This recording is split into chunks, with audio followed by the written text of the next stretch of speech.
ये आपके जनसत्ता का आज का संपादकीय पाठ है। देखिए, संपादकीय पाठ ये आर्टिकल, एडिटोरियल आपको प्रारंभिक परीक्षा, मुख्य परीक्षा और इंटरव्यू हर जगह मदद पहुंचाते हैं। यहाँ से एक सामान्य जानकारी आप लोगों को मिलती है, तो इन्हें जरूर पढ़ा करिएगा। किसी व्यक्ति के भीतर व्यवहारिक विवेक का होना उसके शिक्षित होने से 1000 गुना बेहतर है। एक किसने कहा है? रॉबर्ट जी एंगर्सोल ने कहा है। कृत्रिम मेधा के नए आयाम। आजकल आप देख रहे हैं कि एआई की खूब चर्चा हो रही है। आर्टिफिशियल इंटेलिजेंस की बात कर रहा हूं, कृत्रिम बुद्धिमत्ता की बात कर रहा हूं। ये आप देखते हैं कि समाज में कानून को लेकर जो धारणा वर्षों से बनी हुई है वह किसी को भी असहज कर देने वाली है। अदालतों की लंबी तारीखों और मोटी फाइलों से आम आदमी विचलित होता है। लोग अक्सर कहते भी हैं कि कानून के फेर में ना पड़ो, वरना जिंदगी कोर्ट कचहरी में निकल जाएगी। जब कोई नोटिस या कानूनी कागज घर पहुंचता है तो सबके चेहरे पर तनाव की रेखाएं खिंच जाती हैं। देश में न्याय और नागरिक के बीच सबसे ऊंची दीवार यदि कोई है तो वह है कानून की जटिल भाषा। अदालतों में दायर याचिकाओं से लेकर बैंक कर्ज के दस्तावेजों, किराएदार से संबंधित समझौतों और बीमा पॉलिसी की शर्तों तक हर जगह ऐसी भाषा दिखाई देती है जिसे पढ़ने मात्र से आम आदमी भ्रम में पड़ जाता है। न्याय व्यवस्था तकनीक और डिजिटलीकरण के साथ बदल रही है, लेकिन भाषा की जटिलता आज तक कम नहीं हुई है। कानून जनता के लिए बना है, लेकिन उसकी भाषा जनता से कोसों दूर है। ऐसे में कृत्रिम मेधा यानी कि एआई एक नए युग की शुरुआत कर रही है, जहां कानूनी शब्दावली और आम नागरिकों के बीच की दूरी कम हो सकती है। अब आप कहोगे कि एआई आखिर क्या है? ये भी मालूम होना चाहिए आप लोगों को। आर्टिफिशियल इंटेलिजेंस कंप्यूटर की एक तकनीक है, और आप देखिए जो कंप्यूटर और कंप्यूटर सिस्टम्स को इंसानों की तरह सोचने, सीखने, समझने और निर्णय लेने की क्षमता प्रदान करती है। यह इंसानी दिमाग की नकल करने वाली एक प्रोग्रामिंग व्यवस्था है। या आप देखिए, कानूनी भाषा के कठिन होने का एक बड़ा कारण उसकी जटिलता है। विधि निर्माता इस बात की कोशिश करते हैं कि शब्दों का ऐसा इस्तेमाल हो जिससे किसी अर्थ भ्रम की संभावना ना बचे, और इसलिए लंबे वाक्य, जटिल उपवाक्य और विशिष्ट परिभाषाएं और बहुस्तरीय शर्तें दस्तावेजों का हिस्सा बनती हैं। मगर यही सटीकता आम आदमी को कानून की समझ से दूर कर देती है। वह समझना तो चाहता है, लेकिन शब्दों की दीवार उसे पीछे धकेल देती है। कई नागरिक कभी कभी अपने हस्ताक्षर किए हुए दस्तावेज भी पूरी तरह नहीं पढ़ते, क्योंकि वे यह मान लेते हैं कि वे इसे समझ ही नहीं पाएंगे। मौजूदा दौर में एआई अब वकीलों और उनके मुवक्किलों के बीच एक सेतु बन रही है। आज ऐसी तकनीक विकसित हो रही है जो जटिल कानूनी दस्तावेजों को सरल भाषा में बदल सकती है। यह अनुवाद मात्र शब्दों का नहीं, अभिप्राय का होता है। देखिए, कोई भी टेक्नोलॉजी आती है, उसके उपयोग भी होते हैं, दुरुपयोग होते हैं। उपयोग जब तक होते हैं तब तक अच्छी बात है, और जब दुरुपयोग बढ़ने लगते हैं तो चिंता बढ़ने लगती है।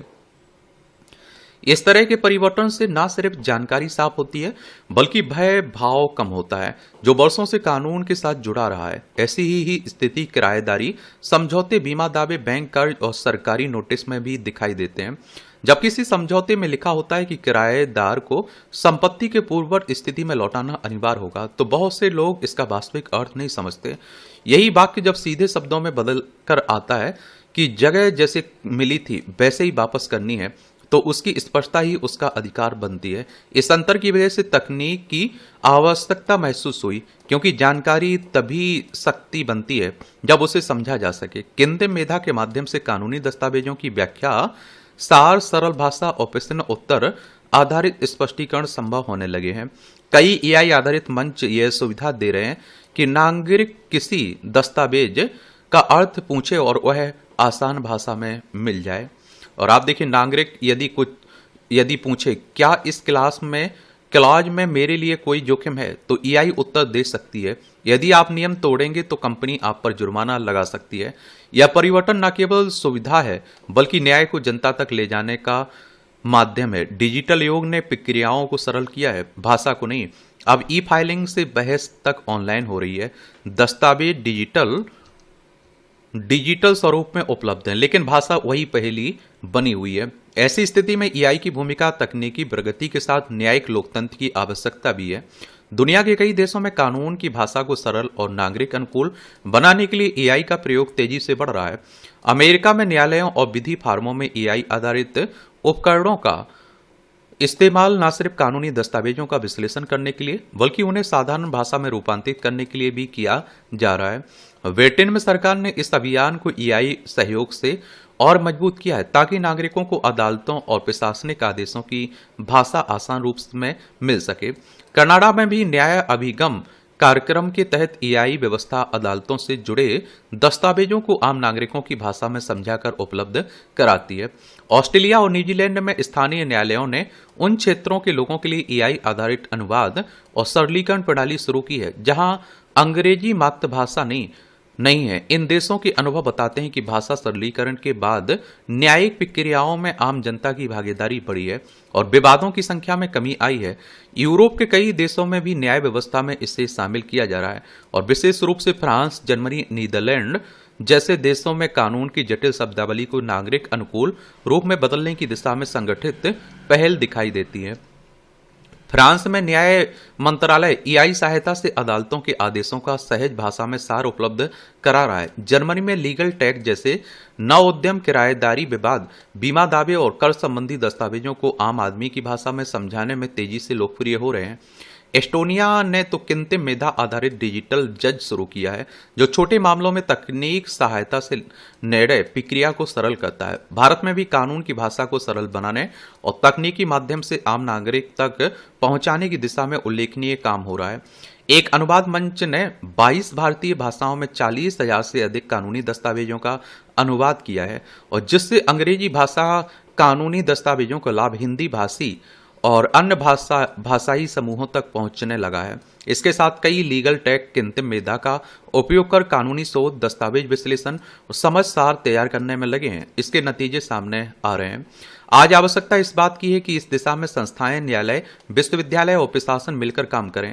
जैसे हम शिक्षा में डिजिटल संसाधन उपलब्ध कराते हैं, वैसे ही कानून की भाषा को सरल बनाने का भी सार्वजनिक तंत्र विकसित होना चाहिए।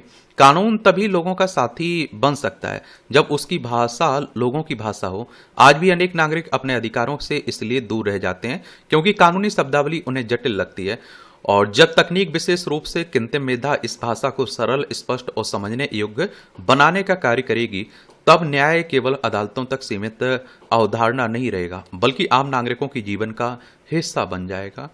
और एआई के देखिए उपयोग हैं, इसका अगर उपयोग किया जाए कई क्षेत्रों में उपयोग हो भी रहा है और दुरुपयोग भी, अगर दुरुपयोग जो लोग करना चाहें फिर चिंताएं बढ़ जाती हैं, फिर नियम कानूनों की बातें होने लगती हैं। उलझनों का घेरा, या आप देखिए जीवन की इस भागदौड़ भरी दुनिया में हम अक्सर खुद को भूल जाते हैं। चारों ओर फैली अफवाहें, तुलनाओं की होड़, दूसरों की नजरों का डर, ये सब हमें उलझाते रहते हैं। मगर क्या हमने सोचा है कि असली शांति कहाँ मिलेगी? बाहरी दुनिया की जटिलताओं में नहीं बल्कि अपने भीतर की सरलता में। दूसरों में मत उलझो, अपने आप में सुलझो। और यह वाक्य मात्र शब्द नहीं बल्कि जीवन का मूल मंत्र है। यह हमें सिखाता है कि सच्ची मुक्ति तभी संभव है जब हम अपनी आंतरिक यात्रा पर ध्यान केंद्रित करें। आधुनिक जीवन की व्यस्तता में हम सोशल मीडिया की चकाचौंध में खो जाते हैं जहां हर कोई अपनी जिंदगी को संपूर्ण दिखाने की होड़ में लगा है। नतीजा ईर्ष्या, चिंता, ईर्ष्या और अशांति। अगर हम ठहरें और आत्ममंथन करें तो पाएंगे कि समस्याओं का मूल कारण बाहरी नहीं आंतरिक है। और आप देखिए दरअसल बचपन से ही हमें सिखाया जाता है कि पड़ोसी का बच्चा कितना होशियार है, रिश्तेदार के बच्चे कितना कमाते हैं। यह तुलना का जाल हमें बांध लेता है। गांव में अभी भी लोग एक दूसरे की संपत्ति, विवाह या संतान की सफलता पर चर्चा करते हैं। क्या यह उलझन हमें आगे ले जाती है? नहीं, यह हमें पीछे धकेलती है। आधुनिक मनोविज्ञान कहता है सामाजिक तुलना के सिद्धांत के अनुसार ऊपर नीचे की तुलना अवसाद का कारण बनती है। सोशल मीडिया पर बहुत सारे लोग विदेश जाकर छुट्टियां मनाने की तस्वीर प्रदर्शित करते हैं, महंगी कारें दिखाते हैं। हम सोचते हैं कि हमारी जिंदगी ऐसी क्यों नहीं है। अपने आप में सुलझना एक आंतरिक प्रक्रिया है जो आत्मचिंतन से शुरू होती है।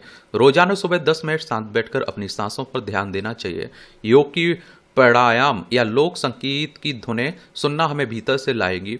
और स्वामी विवेकानंद कहते हैं कि तुम्हें बाहर नहीं भीतर झांकना है। अपने आप में सुलझना मतलब अपनी कमजोरियों को स्वीकार करना। मान लें कि हमें अपनी नौकरी पसंद नहीं है लेकिन डर लगता है कि छोड़ने का मिजाज कहेगा नाकाम हो गया। मगर हम अपने जुनून की वो पहचाने और जैसे लेखन, चित्रकला या कविता, तो रास्ता खुद बन जाएगा। राजस्थान के लोक कलाकारों से सीखने की जरूरत है जो रेगिस्तान की कठोरता में भी अपनी रंगीन कला से जीवन को सजोते हैं। क्या करते हैं, सजाते हैं। वे दूसरों की नकल नहीं करते, अपनी आत्मा की आवाज सुनते हैं। इस प्रक्रिया में डायरी लेखन बड़ा सहायक है। हर शाम 5 मिनट लिखने की जरूरत है। आज क्या अच्छा हुआ है, क्या गलत हुआ है, कल क्या सुधारना है, यह अपनी भावनाओं से रूबरू कराएगा। मनोविज्ञान में से जर्नलिंग कहते हैं, जो तनाव को 20% कम कर देती है। दूसरों में उलझने का एक बड़ा कारण है अपेक्षाएं। हम चाहते हैं कि माता पिता हमारी हर बातें माने, मित्र हमेशा साथ दें और हमारे सबसे बड़े अधिकारी हमारी सराहना करें। मगर जब ऐसा ना हो तो उलझन शुरू हो। सुलझने का तरीका अपेक्षाओं को कम करना, जो जैसा है वैसा स्वीकार करना चाहिए। आज के दौर में कई युवा उद्यमी खुद को प्राथमिकता देने के साथ साथ दुनिया की परवाह न करने के सिद्धांत पर चलते हैं। वे निवेशकों की बात सुनते हैं लेकिन अपनी दृष्टि पर अडिग रहते हैं। एक अध्ययन के मुताबिक 70% सफल लोग वे हैं जो आंतरिक प्रेरणा से चलते हैं, ना कि बाहरी प्रशंसा से। परिवार और समाज में इस तरह की स्पष्टता लाने के लिए शुरुआत खुद से करना चाहिए। बच्चों को सिखाना होगा कि वे अंक पत्ते के नंबरों पर नहीं बल्कि अपनी क्षमता पर ध्यान दें। राजस्थान के स्कूलों में अब योग और ध्यान को शामिल किया जा रहा है, जो इसी दिशा में कदम है। पति पत्नी के रिश्ते भी एक दूसरे को बदलने की कोशिश छोड़ें, खुद को बेहतर बनाएं, तब रिश्ते मजबूत होंगे। एक बार एक महिला ने बताया कि वह घर के सदस्यों की हर बात पर उलझती थी, लेकिन जब उन्होंने अपनी दिनचर्या में ध्यान जोड़ा तो शांति मिली। आर्थिक दृष्टि से देखें तो यह सिद्धांत और भी प्रासंगिक है। शेयर बाजार में लोग दूसरों के सुझाव पर निवेश करते हैं, नुकसान होता है, लेकिन अगर हम अपनी जोखिम क्षमता समझें, लंबी अवधि की योजना बनाएं तो सुलझन मिलेगी। ये राजस्थान की अर्थव्यवस्था में सीमेंट और जमीन जायदाद के कारोबार जैसे क्षेत्रों में भी यही लागू होता है। कंपनियां जो बाहरी प्रतिस्पर्धा में उलझी हैं वे पिछड़ जाती हैं, जो अपनी केंद्रीय शक्ति पर काम करती हैं आगे बढ़ती हैं। आध्यात्मिक स्तर पर उस सुलझन को ईश्वर से जोड़कर देखा जाता है। हिंदू दर्शन में आत्मा को परमात्मा का अंश कहा जाता है। बाहर भटकने से क्या फायदा, भीतर जाकर खोजें। ध्यान, जप, भजन, ये सब माध्यम है। सूफी संत बाबा बुल्ले शाह ने कहा, बुल्लिया की जान में नू साझा हो गया, यानी जब मैं रांझा हो गया, जब मैं रांझा बन गया तभी हीर मिली, यानी खुद को खोकर ही पा सकते हैं। राजस्थानी कवि सम्मेलनों में ऐसी रचनाएं सुनने को मिलती हैं जो आत्म साक्षात्कार पर जोर देती हैं। बाधाएं भी आएंगी, मन भटकेगा, पुरानी आदतें लौटेंगी, लेकिन धैर्य रखना चाहिए। छोटे छोटे कदम उठाने की जरूरत है, जैसे फोन की स्क्रीन अवधि कम करने और प्रकृति में घूमना चाहिए। अध्ययनों से सिद्ध है कि नियमित अभ्यास से खुशी का स्तर 40% बढ़ जाता है। यह यात्रा निरंतर है। दूसरों की जिंदगी के बजाय अपने को संवारना चाहिए। कल जब आईना देखा जाए तो मुस्कुराता चेहरा नजर आए। जीवन छोटा है, उलझनों में गंवाने की जरूरत नहीं है। रेगिस्तान में भी फूल खिलते हैं अगर जड़ें मजबूत हों। अपने आप में हम अगर सुलझ गए, दुनिया खुद सुलझ जाएगी। क्या सुलझ जाएगी? अच्छा कॉलम लिखा गया है। ये आप देखिए, छोटी छोटी टिप्पणियाँ रहती हैं, इन्हें पढ़ना हुआ तो पढ़ सकते हैं। इसकी PDF आपको एजुकेशन सर्कल प्लेटफॉर्म है ना टेलीग्राम पर, वहाँ डाल दी जाती है, तो वहाँ से जाकर आप लोग क्या कर सकते हैं, डाउनलोड कर सकते हैं। हिंसा के विरुद्ध देश में महिला सशक्तिकरण को लेकर अक्सर बड़े बड़े दावे किए जाते हैं। सरकार की ओर से इस दिशा में कई महत्वपूर्ण योजनाएं और अभियान शुरू किए गए। सामाजिक, आर्थिक और विकासात्मक कार्यों में महिलाओं की भागीदारी बढ़ाने पर विशेष जोर दिया जा रहा है। महिलाओं को विधायिका में 33% आरक्षण देने की बात कही जा रही है। यही नहीं, महिलाओं की सुरक्षा के लिए विशेष कानून भी बनाए गए हैं। मगर जमीनी हकीकत यह है कि महिलाएं खुद को कहीं भी सुरक्षित महसूस नहीं कर पा रही हैं। घर हो या बाहर, हर जगह उन्हें हिंसा का भय सताता रहता है। राष्ट्रीय परिवार स्वास्थ्य सर्वेक्षण 6 की रिपोर्ट के आंकड़े इसकी तस्दीक करते हैं। इसके मुताबिक ग्रामीण इलाकों में हर चौथी और शहरी क्षेत्र में हर छठी महिला किसी न किसी रूप में हिंसा का शिकार हो रही है। यानी शहरों की तुलना में शांतिप्रिय माने जाने वाले गांव में महिलाओं को घरेलू एवं यौन हिंसा का ज्यादा सामना करना पड़ रहा है। यह स्थिति तब है जब ग्रामीण स्तर पर महिलाओं को सशक्त करने के लिए कागजों में विशेष प्रयास किए जा रहे हैं। देश में महिलाओं और लड़कियों के खिलाफ हिंसा कई रूपों में सामने आती है। इनमें घरेलू हिंसा, यौन उत्पीड़न, दहेज प्रताड़ना, जादू टोने जैसे अंधविश्वास के कारण मानसिक शारीरिक उत्पीड़न प्रमुख है। नए सर्वेक्षण में 18 से 49 वर्ष आयु वर्ग की विवाहित महिलाओं में से 22% से अधिक ने माना कि उन्होंने अपने जीवन में कभी ना कभी घरेलू हिंसा का सामना किया है। हालांकि यह आंकड़ा पिछले सर्वेक्षण की तुलना में कुछ कम है, लेकिन यह भी एक बड़ी सामाजिक चुनौती की ओर इशारा करता है। सवाल है कि जब महिलाओं के खिलाफ हिंसा पर अंकुश लगाने के लिए अलग से कानून बनाए गए तो फिर इस तरह की घटनाओं का सिलसिला थम क्यों नहीं रहा है। जाहिर है कि इन कानूनों का प्रभावी तरीके से क्रियान्वयन नहीं हो पा रहा है। कानून प्रवर्तन एजेंसियों की लापरवाही और ढुलमुल रवैये का भी नतीजा है कि महिलाएं ना तो अपने घर पर ना ही बाहर खुद को सुरक्षित महसूस कर पाती हैं। सर्वेक्षण में 18 से 29 वर्ष आयु वर्ग की 0.7% महिलाओं का कहना है कि 18 वर्ष की आयु पूरी होने से पहले वे यौन हिंसा का शिकार हुई थी। शहरी क्षेत्रों में यह आंकड़ा 0.4%, ग्रामीण क्षेत्रों में 0.8% दर्ज किया गया है। इससे साफ है कि गांव में यौन हिंसा की स्थिति शहरों के मुकाबले ज्यादा भयावह है।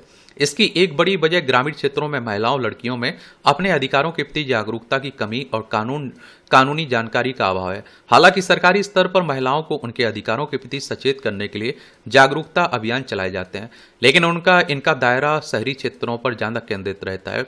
बिना किसी आधार की यह मान लिया जाता है कि गांव में अपराध की दर कम है, इसलिए वहां जागरूकता की ज्यादा जरूरत नहीं है, जबकि आधिकारिक आंकड़ों की स्थिति इसके विपरीत है। ऐसे में जरूरत इस बात को समझने की है कि किसी भी तरह की हिंसा महिलाओं के आर्थिक, सामाजिक और मानसिक विकास को बाधित करती है। इसलिए जरूरी है कि महिला सशक्तिकरण के अभियानों को प्रभावी तरीके से जमीन पर उतारा जाए। कानून प्रवर्तन एजेंसियों को ऐसे मामलों में संवेदनशील और जवाबदेह बनाया जाए। केवल नियम कानून न ले जाया जाए, उन्हें लागू भी हों, वो जमीनी स्तर पर लागू हों, तब कुछ फायदा है। धोखाधड़ी का संजाल। सुरक्षा एजेंसियों के तमाम दावों के बावजूद साइबर ठगी पर अंकुश नहीं लग पा रहा है। अपराधी ऑनलाइन माध्यम से धोखाधड़ी के नए नए तरीके इजाद कर रहे हैं। इस संजाल की जड़ें इतनी गहरी हैं कि अपराधियों तक पहुंचना जांच एजेंसियों के लिए एक बड़ी चुनौती बन गया है। ऐसे में अगर बैंक या किसी अन्य संबंधित महकमे के अधिकारी एवं कर्मचारी भी सांठगांठ में शामिल हों तो मामला और पेचीदा हो जाता है। राष्ट्रीय राजधानी दिल्ली के न्यू कोंडली इलाके में पुलिस ने ऐसे ही मामले में एक सहकारी बैंक के उप प्रबंधक को गिरफ्तार किया है। पुलिस का दावा है कि आरोपी कमीशन पर खाता खुलवाने और उसका संचालन करने में मदद करता था। साइबर अपराधी बैंक में किसी और के नाम से इस तरह के खाते खुलवाते हैं, फिर ठगी के जरिए उसमें आई रकम को दूसरे खातों में भेज देते हैं। सवाल है कि जब सरकारी तंत्र में शामिल कर्मी ही इस तरह की गैरकानूनी गतिविधियों में शामिल हों तो फिर अपराध पर अंकुश कैसे लग पाएगा। गौरतलब है कि देश भर में साइबर ठगी के मामले साल दर साल